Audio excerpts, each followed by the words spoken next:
thank you all for coming. I know most of you know that Mother and I have been performing for the last 13 years together in what's called the Spectacular Follies, which has taken place at the Eisman Theater every year in September. So it was canceled in September due to COVID, unfortunately. So it's been rescheduled for the last weekend in April. Mark your calendars for that. And it's going to be at the Granville Arts Theater this year. So it's going to change venues from the Eisman to the Granville. But today we're going to be doing a program for you titled Broadway Our Way. And so you're going to get to see a little snippet of what we would be doing in the Follies in April.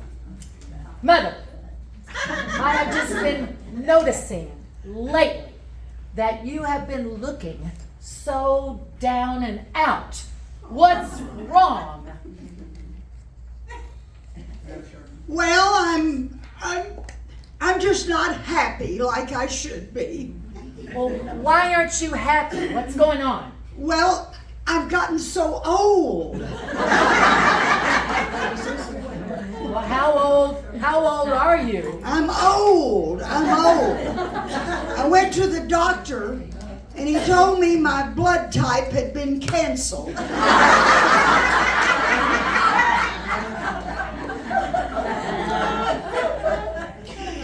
I am so old. When I was a teenager, the Dead Sea was only sick.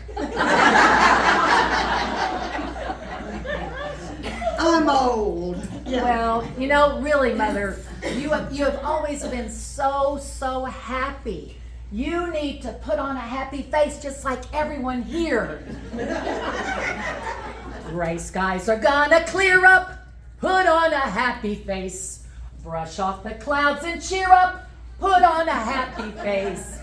Take off that gloomy mask of tragedy. It's not your style. You'll look so good that you'll be glad you decided to smile. Take out a pleasant outlook. Stick out that noble chin. Brush off that full of doubt look. Slap on a happy grin. And spread sunshine all over the place. Just put on a happy face. Oh, I've decided to retire somewhat.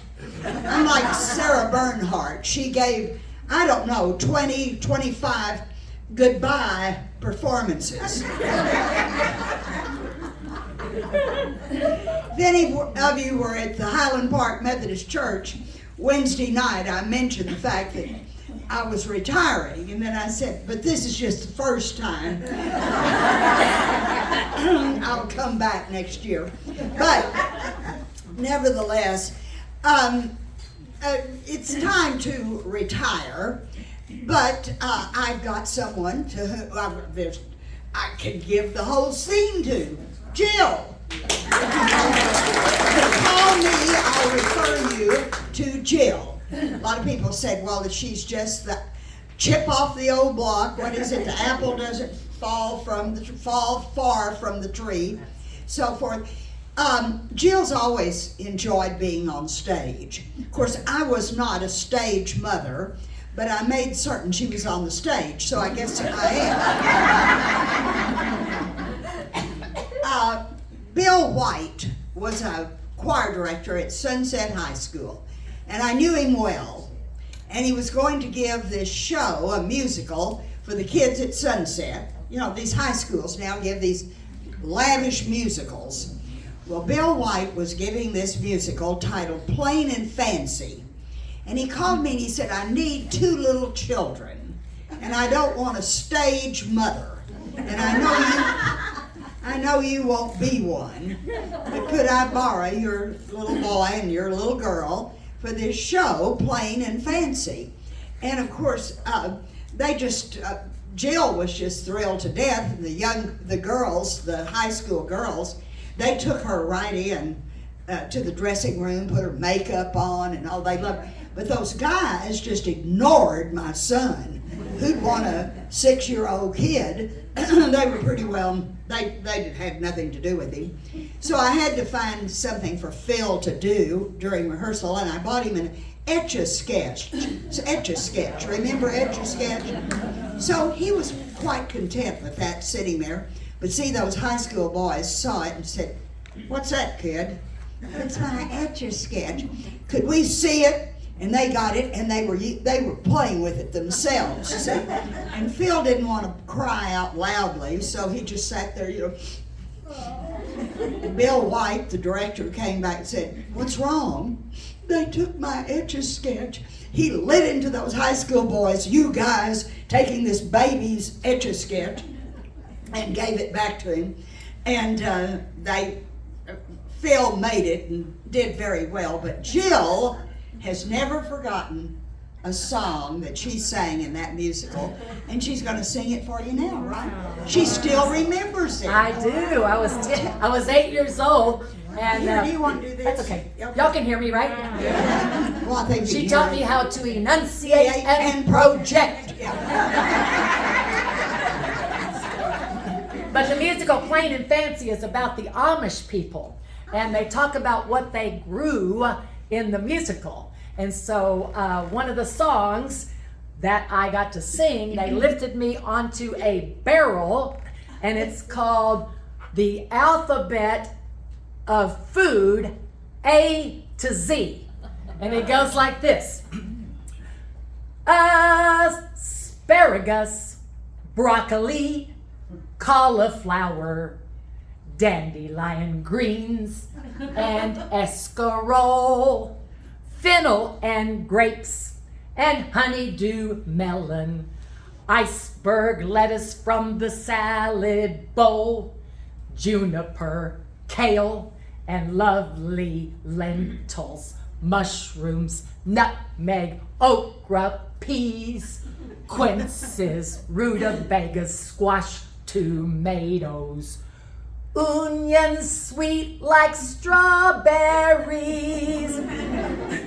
vinegar, also watermelon, eggplants planted all in rows, yams and spinach, sauerkraut, zucchini.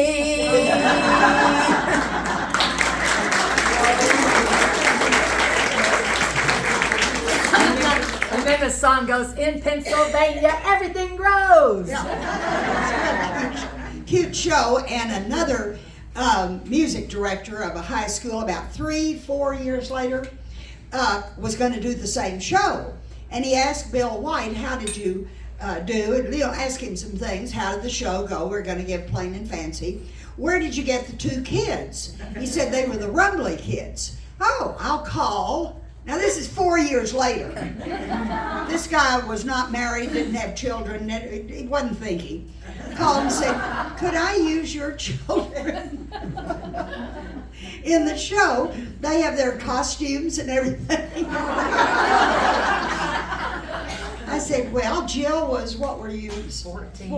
Well, you were 10, and then Yeah. now you were 14, and Phil was 13. So I said, "I think they've grown,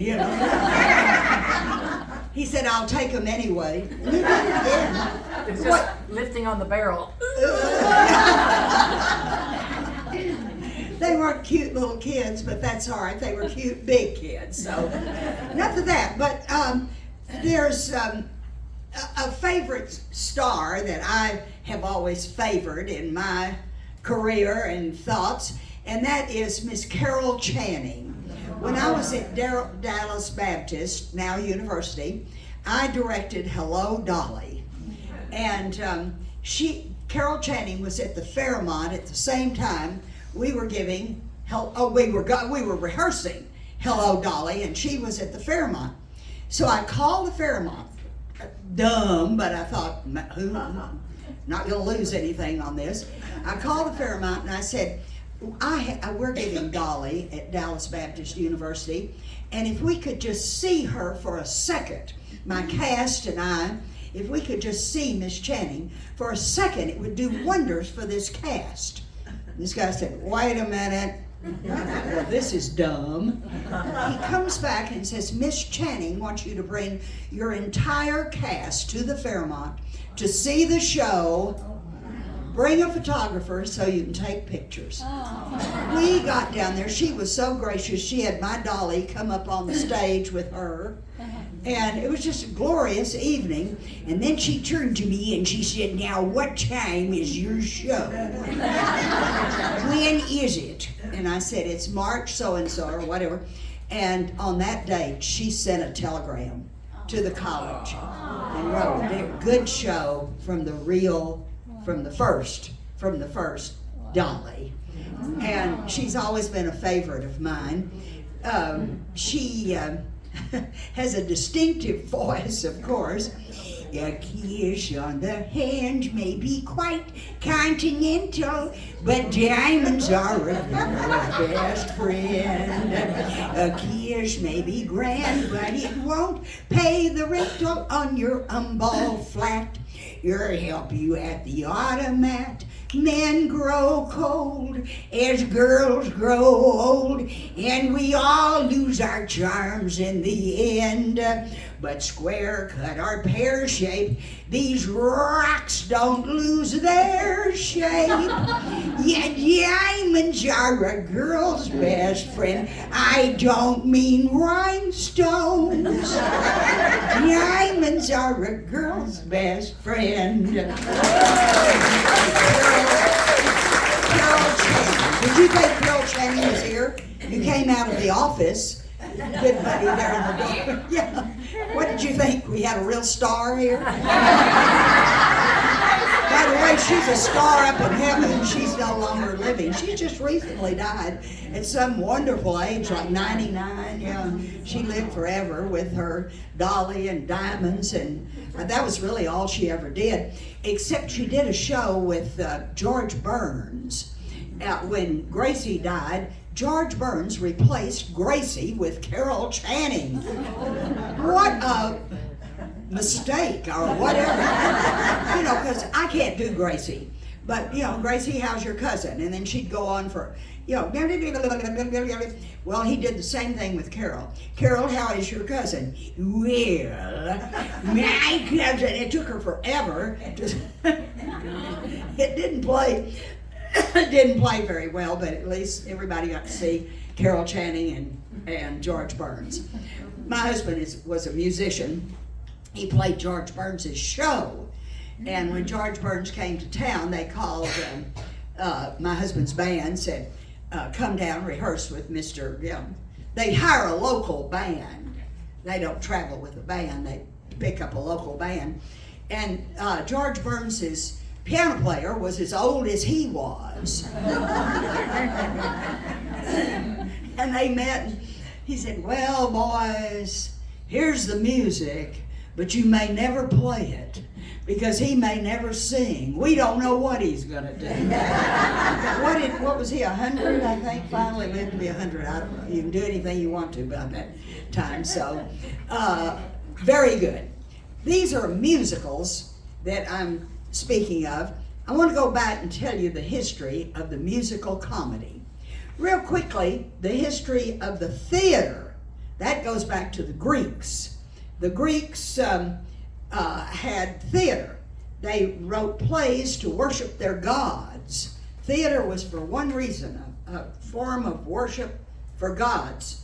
Then they began to write some comedy, so they had a little humor to their church service. Yeah, they threw in a little humor. Now, Greek humor is what we call high comedy. Now, that doesn't mean it's moral. It means you have to be very smart to understand the humor. We've all been told a joke sometime, and you think, I don't get it. I don't get that joke. Well, it's because you don't know something. You've got to know. Edith Bunker was the greatest example of that. They'd tell her a joke and she'd, oh, you know. Then they'd explain it and she'd go, ah. So the Greek humor, well, you had to be smart. The Romans came along, defeated the Greeks, took the comedy and the tragedies, the Roman tragedies, but the Roman comedies were what we call low comedy. Now that doesn't mean it's immoral, not low in morals. You didn't have to know one thing to understand. They had pie throwing. See, it was all low comedy, Three Stooges type thing. You know, anybody would understand the humor in a Roman comedy. There is one speaker's joke. When you are a speaker, you don't have any jokes except this one. If anyone wants to tell a speaker's joke, there's only one to tell. There's a lot of lawyer jokes, a lot of doctor jokes, a lot of dumb blonde jokes, yeah. Certain kind of jokes, but a joke about a speaker, there's only one. And here it is. It deals with the Romans and their theater. Nero's in the Colosseum. Now for humor, the Romans often had lions eating Christians. True. They were Christians thrown to the lions. We've heard that. See? That was their form of comedy. That's really low. So this Christian is in the middle of the Colosseum, in the arena. They're in the middle. And Nero says, "Release a lion." Lion comes charging toward the Christian. Christian stops the lion and whispers in his ear. And the lion goes, "Ah!" and leaves. Nero said, "Release another lion." Lion comes charging toward the Christian. Christian stops the lion, whispers in his ear. And the lion goes, "Ah!" and leaves. Happens over and over. And finally, Nero said, "Bring me that Christian. I want to know what he's saying to those lions." "What are you saying to those lions?" He said, "I simply told them after dinner they would be expected to say a few words."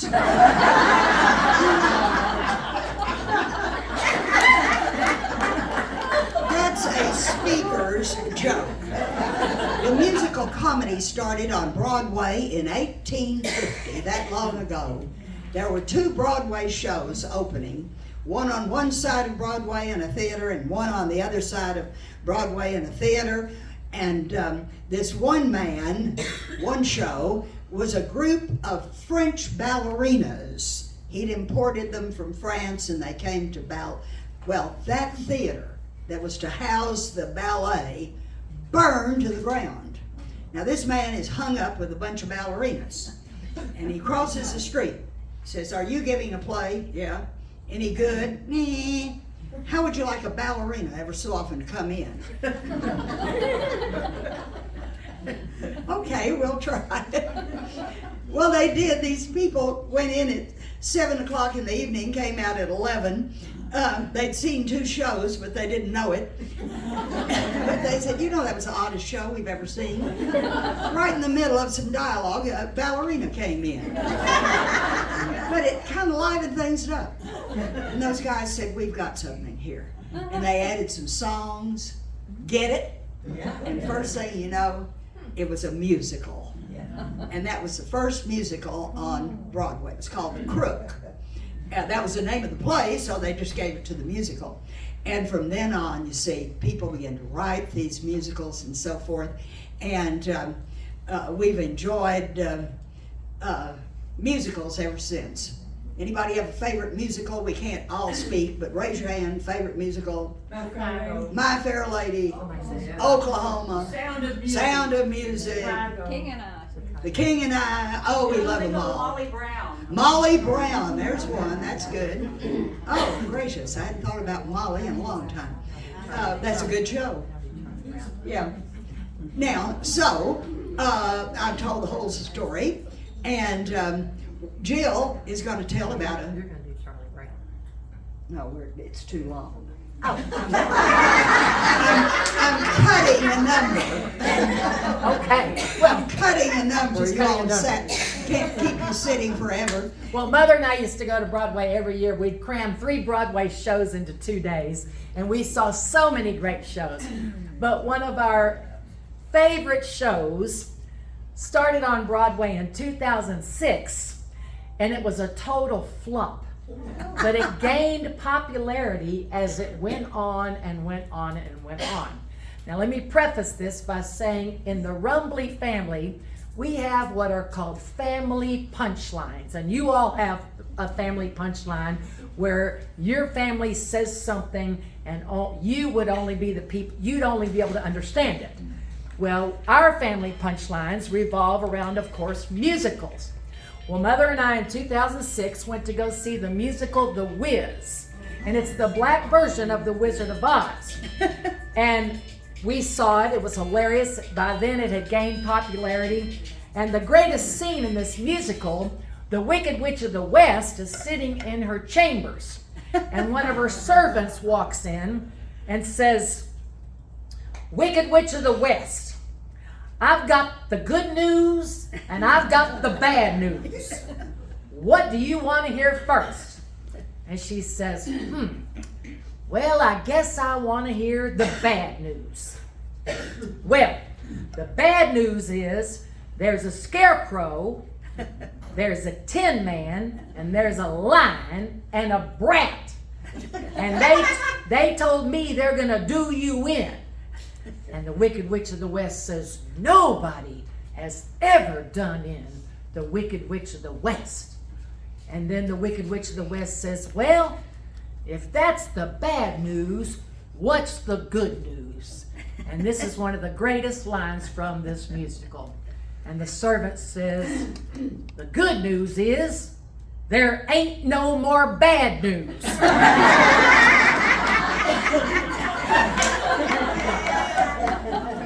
And then the Wicked Witch of the West sings this song titled, "Don't Nobody Bring Me No Bad News." And that's a punchline from our family.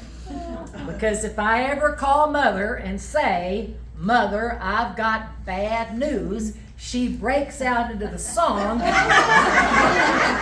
that the Wicked Witch of the West sang, which goes like this: "When I wake up in the afternoon, which it pleases me to do, don't nobody bring me no bad news, 'cause I wake up already negative and I've wired up my fuse. So don't nobody bring me no bad news. If we're gonna be buddies, you better bone up on the rules, 'cause don't nobody bring me no bad news. 'Cause you can verbalize and vocalize, but just bring me the clues. But don't nobody bring me no bad news." Then she sings the chorus, which Mother sings whenever I say I've got bad news. "No bad news, no bad news. Don't nobody bring me no bad news, 'cause I'll make you an offer, child, that you cannot refuse. But don't nobody bring me no bad news."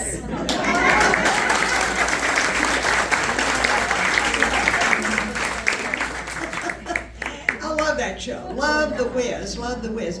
What are we discussing next? Fiddler on the Roof. That's it. Nobody's named that. But that's a favorite. And I do what? Just say how everybody thinks The Matchmaker was sung by the Matchmaker. Oh, thank you. We haven't done this show in a long time, and I've forgotten what I say. But it just came to me.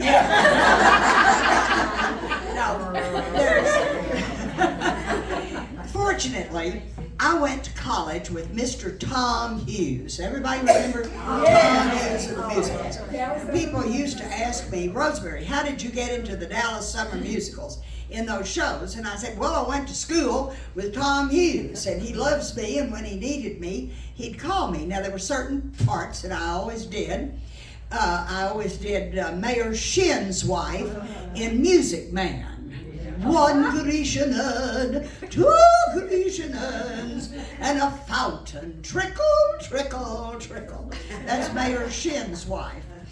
I was at a retirement scene, village place, and this man came up to me and said, "I was on the stage when the firecracker didn't go off. I said, I know exactly what you're talking about.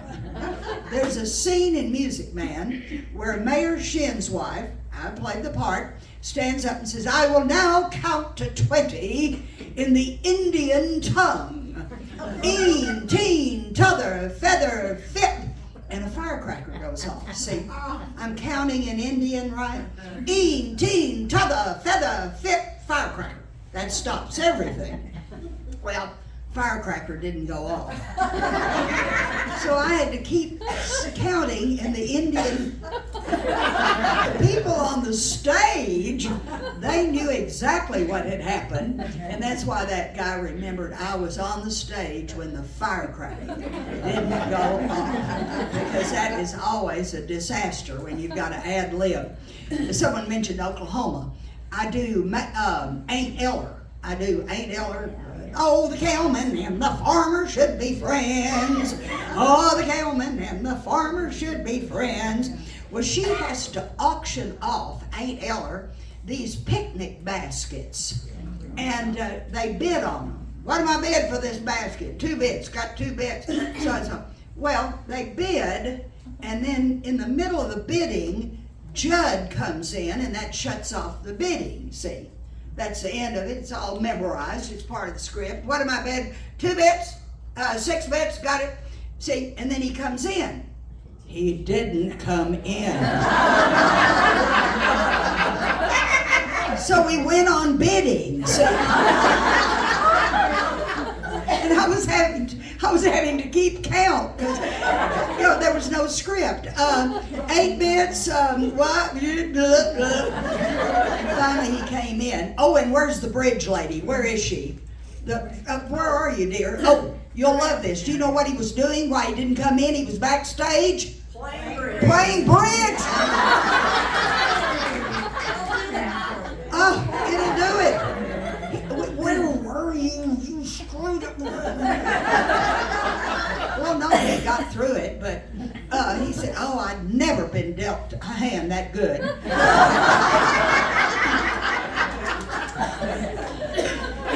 That was Oklahoma. And then, fortunately, Mr. Hughes called me to play Ginger Rogers' maid. Her name was Pauline. And the gimmick on that, see, you always have to have a gimmick with these comedians. The gimmick was Pauline never was without her vacuum cleaner. Pauline, and you always knew when Pauline was going to come in. And so that was a great part in No Nanette. Now see, that's the show with the great, and that was opened on Broadway in 1932, and it had the big soft shoe number that was sung all during the 30s and forever. Picture you upon my knee, da da da da da da da da da da da da. T for 2 in No Nanette. Also has another great song in it nobody ever sings, and they should. I want to be happy, but I won't be happy till I make you happy too. So that was another great show that I enjoyed. Anytime Ain't Eller was needed, Mayor Shin's wife, the maid with the vacuum cleaner, but mainly, if ever Mr. Hughes was giving Fiddler on the Roof. Golda darling, such news I have for you. I played the matchmaker. I would audition for this Jewish part, and there'd be Jewish actresses. Any Jewish actress out in any good Jewish people out in the audience? I sounded more Jewish than they did.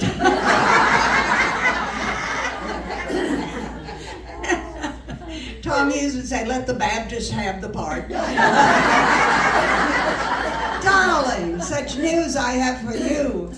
And she, the matchmaker in Fiddler, and that was one of the great lines. Such news I have for you, your daughter. I've got her matched with Laser Wolf the butcher. And of course the daughter didn't want to marry the butcher. That's the whole part. And she's the father, why don't you want to marry him? Because I don't love him. And Tevye has such a great song. love. See, they were matched, he and his wife. And that's when he asked Golda, do you love me? Do I what? Do you love me? No, they never considered love. You were always matched. And that matchmaker, I've always enjoyed that role. Now, she never gets to sing that song, see. They sing that to her. Matchmaker, matchmaker, find me a match. Catch me a catch, find me a match. See, that's why I don't know the words. I never sang it. It's always to the matchmaker. What's next? A lot. Oh, So, a lot of musicals on Broadway have what we would call a philosophical message. And in 2012, Mother and I had the opportunity to go to Broadway again, saw the greatest musical. It is the Monty Python version of Camelot called Spamalot. But this musical has the best philosophical song ever of any show that I've ever seen. And the song is titled, Always Look on the Bright Side of Life. And it goes like this. Some things in life are bad. They can really make you mad. Other things just make you swear and curse. When you're chewing on life's gristle, don't grumble, give a whistle, 'cause this'll help things turn out for the best. Always look on the bright side of life. Always look on the light side of life. If life seems jolly rotten, well, there's something you've forgotten, and that's to laugh and dance and smile and sing. When you're feeling in the dumps, don't be silly chumps. Just purse your lips and whistle. That's the thing. Always look on the bright side of life. Always look on the light side of life. 'Cause life is quite absurd, and death's the final word. You must always face the curtain with a bow. Forget about your sin. Give that audience a grin. It might be your last chance anyhow. So always look on the bright side of life. Always look on the light side of life. 'Cause life can be a hit. And when you think of it, life's a laugh and death's a joke. It's true. You'll see it all a show. Keep on laughing as you go. But just remember that the last laugh could be on you. So always look on the bright side of life. Always look on the light side of life.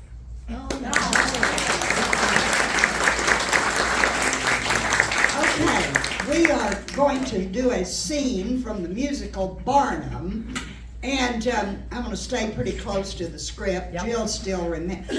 Jill remembers it. This is the show we were going to give 2 years. before the pandemic. And so we never got to give it, and I'm still glued to the script. Pardon me if I purge my words, but okay, Jill. On April 30th, 1980, at the St. James Theater, Barnum came to Broadway.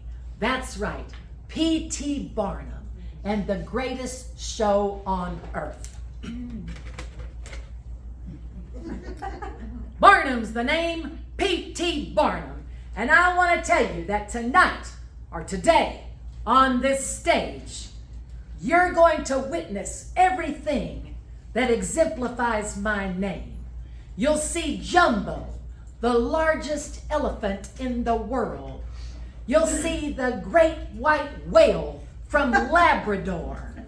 Tom Thumb, standing 25 inches from toe to crown. But on this stage right here at the Spot Celebration Magazine, you're going to see the oldest woman in the world, Rose-Mary Rumbley.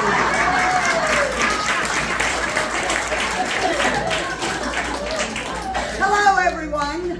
Are you really the oldest woman in the world? Yes, I am the oldest woman in the world. Well, what have you been doing all these years? Well, I started off as a stripper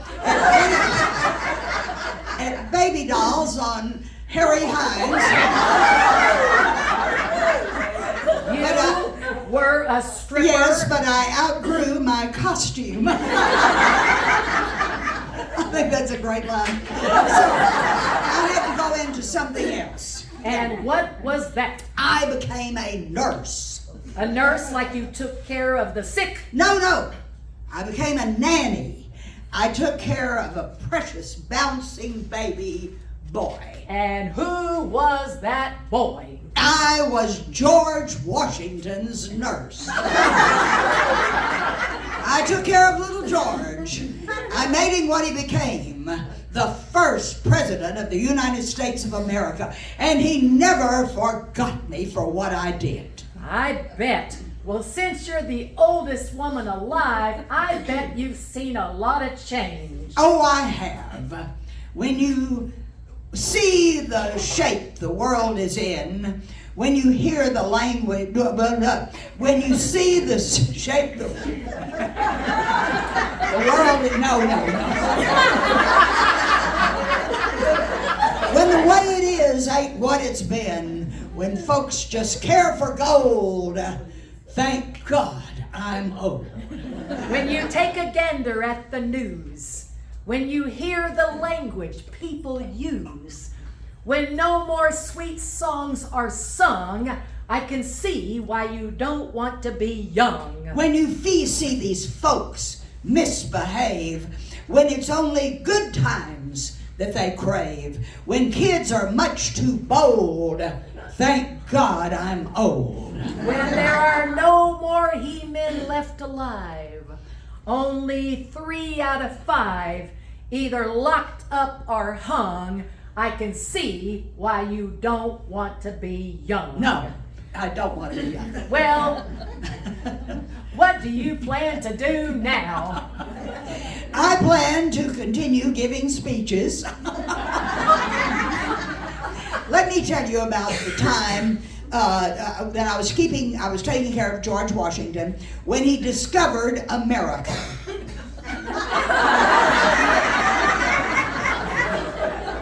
That was Columbus. I took care of him too.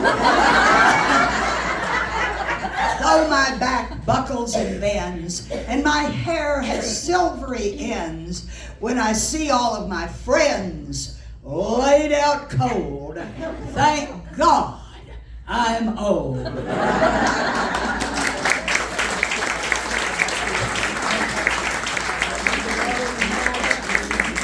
I was fortunate enough to appear in a classic movie, and people have never let me forget it. And that movie was Paper Moon, starring Ryan and Tatum O'Neal. That's been 50 years ago, by the way. And I played Tatum O'Neal's aunt, and I had to fly to Hays, Kansas to film that scene that I'm in with her. And I played the part of Aunt Billy. I opened the screen door. "Come in, darling, we're gonna get you a piece of pie." Peter Bogdanovich cast that entire movie in Dallas. Everybody in that movie is from Dallas except for Ryan O'Neal, the kid, and Madeline Kahn.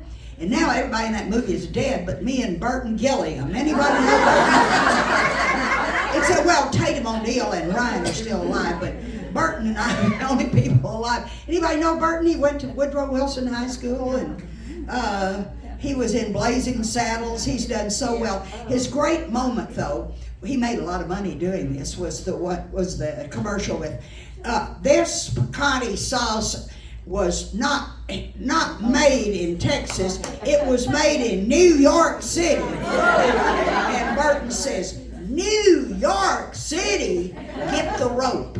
Well, that's Burton, and he's still very much alive. Have you gotten him to come to the birthday party? Maybe Deborah can find him. He's still making movies. He and I are alive, as I said, still going. But anyway, made the movie, and I came back to my classes at Dallas Baptist, and I said, you kids ought to take up a collection and send me to the premiere of that movie in New York City. And they did. I've never gotten over it. And while I was in New York City, seeing the premiere of Paper Moon, and by the way, I get $60 every time that movie's on television. My students used to ask me, "Miss Rumbley, how did a movie star get to be president of the United States of America? And I said, I can tell you. In 1950, Ronald Reagan was president of the Screen Actors Guild. That's the union. And he saw television there. It was in every home, and it was going to change the world, which it did. And those movies and shows were going to be played over and over and over again. And who's going to get the who's going to get the money, rather? The studios. And he fixed it to where the actors get the money.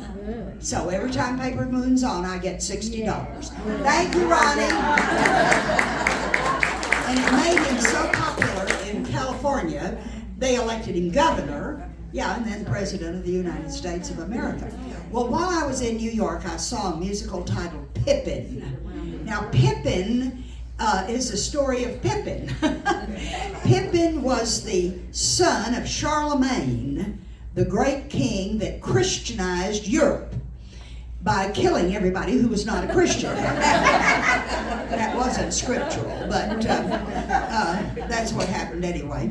And thank you all for coming, and we're going to end this all eventually because people need to leave. I'm sorry. No, that's all right. No problem. So, Pippin is the son of the great Charlemagne, who loved war. That's all he liked, was fighting. He was just mean and fighting, and Pippin didn't like that. This movie, by the way, was made during the Vietnam War, anti-war. See, this was definitely anti-war. And Pippin goes to his father and says, "What's the meaning of life?" And the father says, "War, battle, fighting, winning." See, is the meaning. Pippin said, no. I can't do that. I'm not interested in that. So he tried out different things. He majored in art, and he wasn't very good at art. He got a girlfriend. She dumped him. He's still searching for the meaning of life. He goes to his grandmother. Now, that granny's role was played by Irene Ryan. Now, she was the granny of the Hillbillies. And she was the granny in this show on Broadway. And he goes to his grandmother and says, "What's the meaning of life?" See? And the grandmother knew. "When you were as old as I, my dear, and I hope someday you are, you will woefully wonder why, my dear, through your cataracts and your catarrh, you could squander away and sequester the drop of a precious year. But when your best days are yester, the rest are twice as dear. What good is a field on a fine summer night if you sit all alone in the weeds? Or a succulent pear with each juicy bite, you spit out your teeth with the seeds. Before it's too late, stop trying to wait for fortune and fate you're secure of. For there's nothing you can be sure of, mate, except there's nothing you can be sure of.